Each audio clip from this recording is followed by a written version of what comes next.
Okay, let's dive into a stack of sources that reveal something pretty unexpected about the online world, Hmm. particularly in China. We often think of tech giants as locked in these fierce, clear rivalries. Mm-hmm. But the material we've been digging through points to a surprising move. Two major players, normally battling it out, seem to be, well, embracing each other's platforms. It's a development that certainly captured attention, yeah. And it speaks volumes about how quickly the digital landscape is evolving, pushing even the biggest companies to rethink their strategies. Absolutely. And central to this shift, according to our sources, which, include detailed reports and analyses, is something called WeChat mini programs. Right. You might have encountered the term. At its core, think of them as apps that live inside another app, specifically the massive WeChat platform. Our mission in this deep dive, then, is to take you through what these mini programs actually are, unpack the reasons behind their frankly explosive power in China, understand how they're fundamentally reshaping the online experience, and yes, figure out what it truly means when a fierce rival like Alibaba decides to step onto Tencent's turf by adopting them. It feels like a different layer of the internet is emerging, one where the rules aren't quite what we're used to. Now, you might have seen similar concepts elsewhere, maybe Line mini apps in Japan, or features built into platforms like PayPay, Uh-huh. or even Apple's app clips that give you a slice of app functionality without a full download. Yeah. Many programs share that basic app-in-app idea, Sure. but the scale and the impact they've achieved in China are just, well, on another level entirely. And to appreciate that impact, we really need to start by understanding the fundamentals. So, what exactly are these mini programs based on the material? Right, let's really nail down the definition first. Mm. As you said, they're the app-in-app concept living inside a super app like WeChat. Technically, our sources describe them as essentially evolved web applications. Mm. They're built using WeChat's own set of development languages, WXML, WXSS, and JavaScript, Yeah. which are basically, customized versions of the standard web technologies HTML, CSS, and JS adapted for the WeChat environment. And the key constraint, the thing to remember, is that they function exclusively within the WeChat ecosystem. Right. While they can handle most tasks you'd perform in a traditional native app, things like shopping, ordering food, accessing services, they aren't really designed for high-performance needs like demanding games or, say, complex professional tools. They occupy a specific, highly accessible niche. So web technology, platform-specific, covering the vast majority of common digital needs. But the sources make it really clear that the real secret sauce, the engine driving their massive adoption, is the user experience. This is perhaps the most critical factor. I mean, just think about the typical hoops you jump through with native apps. The first major hurdle mini program to eliminate for the user is simple. No installation or download required. Yeah, it really echoes that earlier shift we saw, right? Moving from installing software on your computer to just opening a browser and using a web service. It's near instant access. Precisely. And the convenience just builds from there. There's no need for a separate account registration. Um, Because you're already logged into WeChat, the mini program just uses your existing account details. Contrast that with native apps demanding emails, setting up passwords, wading through confirmation links. It's a significant barrier removed. Totally. And the payment part is seamless too, I gather. No need to dig out a credit card or enter details. Exactly. It automatically leverages your WeChat Pay setup. It removes almost all of that upfront friction. Wow. Discovery is also incredibly easy within the WeChat ecosystem. Users can find mini programs through search, based on their location, by bookmarking them, by scanning QR codes. There are even special round QR codes just for mini programs, Oh, interesting. or simply by tapping on a link shared by a friend in a chat. And here's a fascinating point our sources highlight. The lack of push notifications is actually seen as a benefit by users. Right. You'd think maybe not, but Yeah, it cuts down on spam.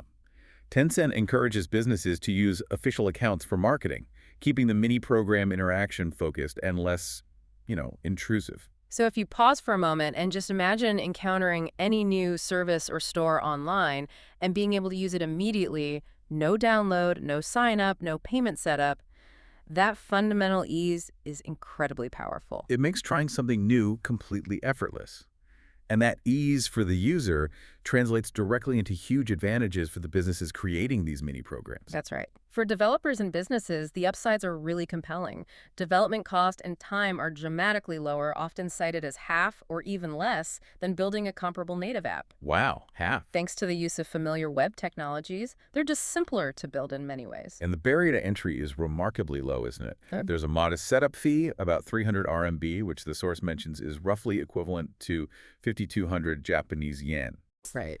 And generally no ongoing monthly fees, although, sure, specific paid services for data analytics or advanced features are available. And the fact that they use web tech means engineers with web development experience can transition pretty easily. Plus, there's a whole well-developed ecosystem of low-cost development services and ready-made templates, making it accessible even for very small operations. So, quick and inexpensive to build, Mm-hmm. incredibly easy for users to jump into. That sounds like a recipe for disrupting the established order. And the data our sources present clearly show this disruption happening, right? Absolutely. The material shows a clear trend in China.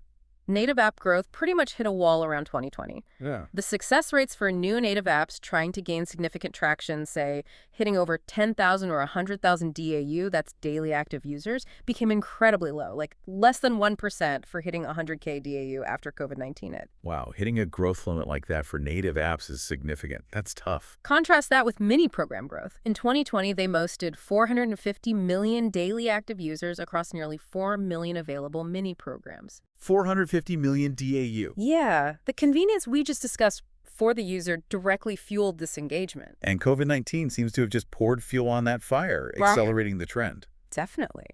Many offline businesses urgently needed an online presence, and mini programs offered the fastest, most accessible way. We saw rapid deployment of things like health codes, online grocery services, retail stores moving online quickly, often via mini programs. It created a powerful feedback loop. User convenience driving adoption, business benefits driving creation, and, well, a global event pushing both trends harder. Exactly. Now, here's where our sources reveal what might be the core insight explaining much of this shift, and it relates to the flow of online attention itself. This is about the transformation in internet traffic. Exactly. The material introduces two crucial concepts: public traffic, known as oshon, and private traffic, or phone.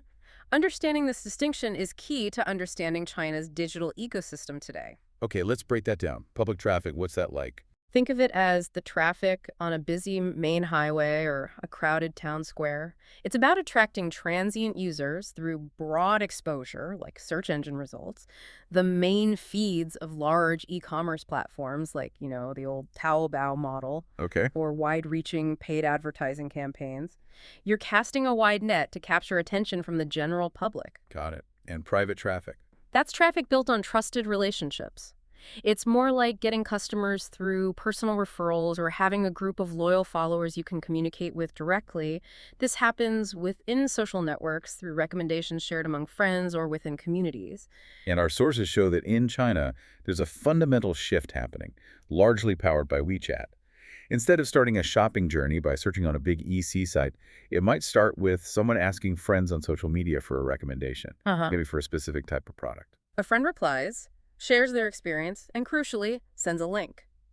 That link, more and more often, doesn't take you to a vast generic e-commerce platform. It opens a mini program for that specific brand or store right within WeChat. Oh, okay. You tap the link, the mini program loads instantly. You can explore the product recommended by your friend, click buy, pay with WeChat Pay, and you're done. So the very starting point of discovery, the place you find something new to buy, is moving from those broad public spaces like search or EC marketplaces to the more intimate, trusted space of your personal social network. Precisely. And the sources emphasize this is particularly true for lower cost, more consumable goods.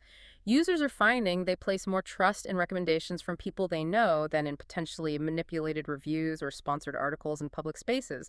This reliance on trust and personal networks for discovery is a profound change in online behavior. And the material highlights Pinduoduo as a company that rode this wave masterfully. Their model, heavily based on social e-commerce and group buying, where you share links with friends on WeChat to get discounts. Yeah, that group buying thing was huge. It's perfectly aligned with leveraging this emerging private traffic. It allowed them to achieve remarkable scale very quickly. In 2020, their annual active users were almost matching Alibaba's combined platforms, Taobao and Tmall, Wow. even though their total transaction volume was lower, mostly because they focused on lower price items. It's a powerful testament to the effectiveness of building on private traffic. That really flips the traditional e-commerce script. You're not attracting customers with SEO or banner ads nearly as much. You're reaching them through friends. And this seismic shift in traffic helps explain the development our sources describe next, the tech giant showdown. This is where things get genuinely intriguing, yeah. As we've noted, Alibaba and Tencent are the two undisputed heavyweights of Chinese tech, traditionally dominating slightly different arenas. Alibaba in e-commerce and payments, Tencent in social networking, gaming, and payments. And then came the news that felt almost impossible a few years ago. Alibaba's services are applying to have mini programs on WeChat. Right. Crazy to think about. The sources specifically mention major Alibaba properties like Taobao Special Edition, their used goods platform, Shanyu, and note that others like their food delivery service, Ili.me, Fresh Hippo Market for groceries, Kaniaguogo for logistics, and HelloBike are reportedly considering or pursuing it. The immediate reaction from many observers was framed as Alibaba surrendering or conceding defeat to Tencent, but the analysis in our source material argues it's significantly more nuanced than that. And that makes sense because Alibaba is willingly entering a situation with some pretty clear disadvantages, right? As you mentioned, if you buy something from an Alibaba service via a WeChat mini program, the payment usually defaults to WeChat Pay. That's revenue and data flowing directly to their biggest payments rival. Exactly. And there's the inherent risk of operating on your competitor's platform. Tencent controls the rules of the WeChat ecosystem. There are regulations against excessive promotion of third-party services, and accounts could potentially be restricted or frozen if they're seen as violating those rules. Alibaba is putting itself, to some extent, at the mercy of Tencent's platform policies. So, given those risks, why would they do it? Why make this move that looks like walking right into the lion's den? It goes right back to the traffic shift we just discussed. Alibaba's traditional strength lies in its massive public traffic users coming directly to Taobao or Tmall via search or their own marketing channels. But according to the sources, growth in this traditional public traffic is slowing down. It's hitting a plateau. And they're facing formidable competition from players like Pinduoduo, who have mastered that private traffic. Precisely. Alibaba needs access to WeChat's enormous pool of private traffic, the users connected through their social networks, to continue growing and remain competitive against companies that are effectively leveraging that trust-based discovery model. Their historical strength in public traffic has become, in a way, a relative weakness in this evolving landscape. So it's not a simple surrender, but a strategic move born out of necessity in the face of a changing internet. It shows the competitive lines aren't as rigidly drawn anymore. They're becoming blurry and complex, forcing even bitter rivals into some form of, reluctant coexistence or tactical cooperation. That changing dynamic is a crucial part of this story. And while WeChat is undoubtedly the dominant force, our sources point out that the mini-program ecosystem is actually much broader. Right. While WeChat pioneered it, platforms like Alipay, ByteDance's apps, Duintuitiao, and Baidu all have their own mini-program offerings now. The material notes there were, 11 such platforms operating in China by the end of 2020? Yeah, quite a few. And while the concept has appeared internationally on platforms like Line and PayPay and in Apple's App Clips, WeChat's scale in terms of both user adoption and the sheer number of mini-programs remains unparalleled globally. With this booming ecosystem comes increasingly sophisticated strategies for businesses operating within it. The sources highlight operational trends, like explicitly leveraging private traffic. They even mention there are something like 7 different playbooks for how businesses are doing this. All right, getting really specific about it. There's also a significant trend towards a multi-platform presence. Businesses aren't just building for WeChat, they're developing mini programs for multiple platforms, tailoring the function and marketing of each to the specific strengths of the platform. That makes sense. Using WeChat for social sharing, maybe Alipay for lifestyle or finance-related services, and perhaps ByteDance platforms for content or tools, like examples mentioned, iFlyTech or Lishanhuang. And businesses are creating mini-program matrices, not just one mini-program at several, each focused on a different specific task or user scenario, like Ctrip having different ones for booking, membership, customer service. Or WM Motor for different aspects of their electric vehicle ecosystem. It's about specialization. And managing users and data across this fragmented but interconnected landscape native app multiple mini programs, official accounts that require sophisticated cross-platform data management, doesn't it? Absolutely. The concept of creating a unified data bank to identify users and track their behavior across all these touch points is mentioned as key. You need that unified view. That focus on data brings us nicely to the next section, the importance of data and refined operations. Launching a mini program is just the first step. Success absolutely hinges on using data effectively. Exactly. The sources introduce the concept of unfurto, which translates roughly to data-driven intelligent operations.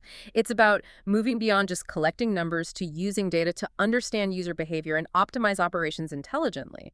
So how does that work? What are the stages? Well, first, collecting data from all the different channels, your app, mini programs, official accounts, everything. Then, crucially, unifying that data so you can see a single user's journey and behavior across all these platforms and devices. Okay, getting that single customer view. Right. And finally, using that unified intelligent data to inform targeted operations, personalize user experiences, and optimize everything from acquisition to conversion. What are the key areas people are analyzing? The key areas of analysis for mini programs often focus on the user funnel. How are users acquired? How are they activated and encouraged to start using the service? How are they encouraged to share and drive viral growth?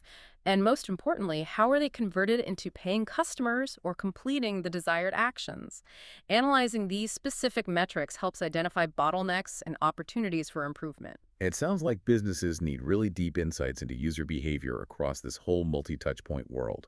And the sources provide compelling real-world examples of companies doing just this, which brings us to the case studies. These case studies really show these concepts in action. Take Quaiti 100, the express delivery service. They were early adopters and now have massive user numbers across multiple platforms. Their strategy is kind of a masterclass. Okay, tell me more. Go where the users are by being multi-platform. Tackle the data challenge by unifying user accounts across channels. Leverage each platform's strength WeChat for easy sharing. Baidu for new users searching for delivery. Oh. And make aggressive use of offline scan-to-order QR codes, sometimes embedded in everyday scenarios, even hiding their brand initially just to reduce friction. Wow, even hiding the brand. Bold. They also opened up their data and APIs, didn't they? Yeah. Allowing partners to integrate delivery services? Yeah, further embedding themselves. And their retention strategy uses official accounts and template messages smartly, and they're constantly expanding use cases within their mini programs beyond just tracking or sending. That's comprehensive. What about another example? Another great one is Fujin Jiazeng, or Nearby Home Services. This is a B2B2C platform serving the huge offline home services market, using their Alipay mini program as the core user interface. Okay, B2B2C, how does that work? Their model allows users to easily book services through the mini program. Merchants receive those orders in their own dedicated app, and the platform even provides the merchants with their own templated mini programs to manage customer interactions directly. Whoa, templated mini programs for the merchants. That's neat. Yeah.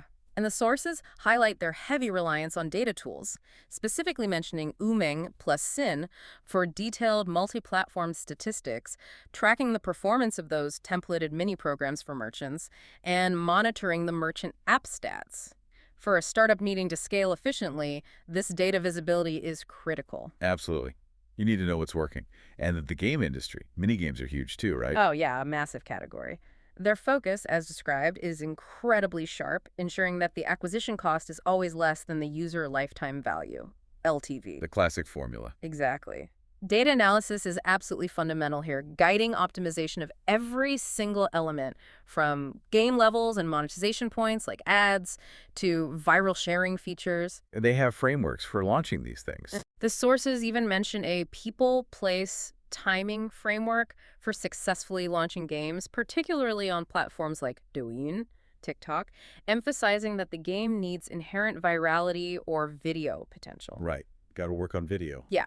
The examples given, like Who Wrecked? Come Get Some Crawfish, which leveraged a timely visual topic, or Ooh, Too Hard to Dress Up, which combined popular game mechanics and used data heavily for optimization, show how data informs both the initial concept and ongoing refinement for virality and retention. So these aren't just theoretical concepts. These are real businesses using mini programs, leveraging data, and employing these multi-platform strategies to adapt and succeed in this rapidly changing digital environment. Exactly. And as the sources detail, platforms providing advanced analytics like Umang plus us are crucial enablers for this level of data-driven operation. Right, giving businesses the tools to actually see what's happening across this complex matrix of apps and mini programs. Absolutely. It underpins their ability to truly understand user behavior and make informed decisions.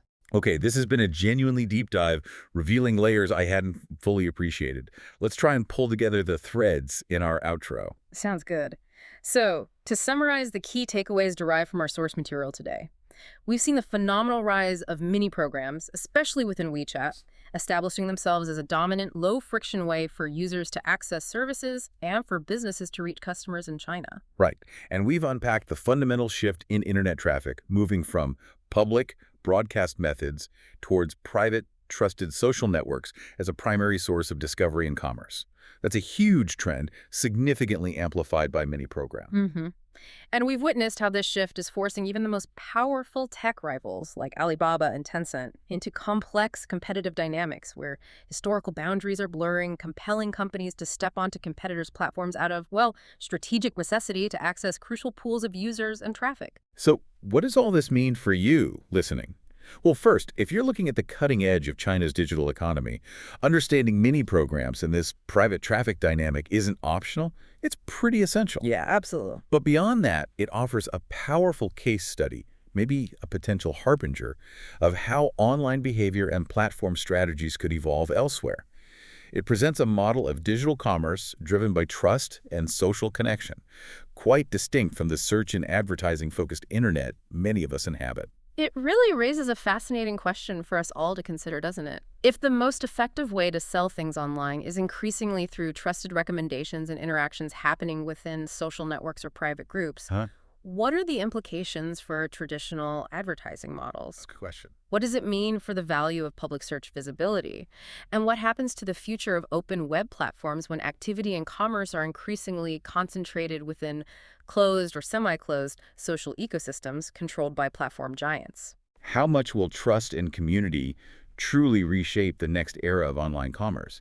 And I guess, what are the potential consequences when the platforms that already control the social graph gain increasing dominance over the commerce graph? Yeah, something definitely worth thinking about.